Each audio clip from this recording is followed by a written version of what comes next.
ఇది ఇంద్రవారుని అని పిలుస్తారు. ఇంద్రవారుని అని పిలుస్తారు. చేదుపుచ్చ, వెరిపుచ్చ అని కూడా పిలుస్తారు అనమాట. దీనికి చాలా ఔషధ ఉపయోగాలు ఉన్నాయి. మామూలుగా పల్లెటూరులో ఏం చేస్తారంటే దాహం వేస్తుంది అనుకోండి, ఈ పండు ఇలా చితకొట్టి 2 ముక్కలు చేసి నోట్లో పిండుకొని చప్పరించుకొని వెళ్ళిపోతారు. దాహం తగ్గుద్ది అనమాట. అలాగే వెరిపుచ్చకాయ పచ్చ కూడా చేసి తింటారు అనమాట. ఇది మామూలుగా ఏంటంటే గాల్ బ్లాడర్ స్టోన్స్ తగ్గుతాయి అని చెప్తారు. అది ఎలా చేయాలి ఏంటనేది మీకు కర్రీ నేను చేసి చూపిస్తాను మీకు ప్రత్యేకంగా. ఇదైతే ఇంద్రవారిని అనేది ఇదే. వెరిపుచ్చ, చేదుపుచ్చ అని పిలుస్తారు.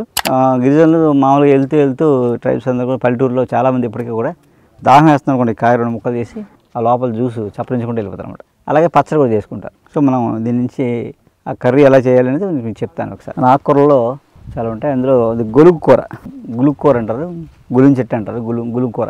దీని ఆకులు ఉడకబెట్టి నీళ్ళు ఉడకబెట్టి నీళ్ళు వార్చేసి ఆ కూర వండుకుంటారు. చాలా తీగా బాగుంటుంది. దీంట్లో కార్బోహైడ్రేట్స్ ఎక్కువ ఉంటాయి. ఆ కూర చాలా రుచిగా ఉంటుంది, మంచి ఆరోగ్యం కూడా. అలాగే దీని పువ్వులు బతుకమ్మకి అలంకారం చేస్తారన్నమాట. బతుకమ్మ పండుగ గులుగు చెట్టు అంటారు, గులుగు కూర అన్నమాట. ఆకుకూరగా తినచ్చు, చాలా మంచిది. మనం ఇవన్నీ మన కళ్ళ ముందు కనిపిస్తాయి కానీ మనం పట్టించుకోం.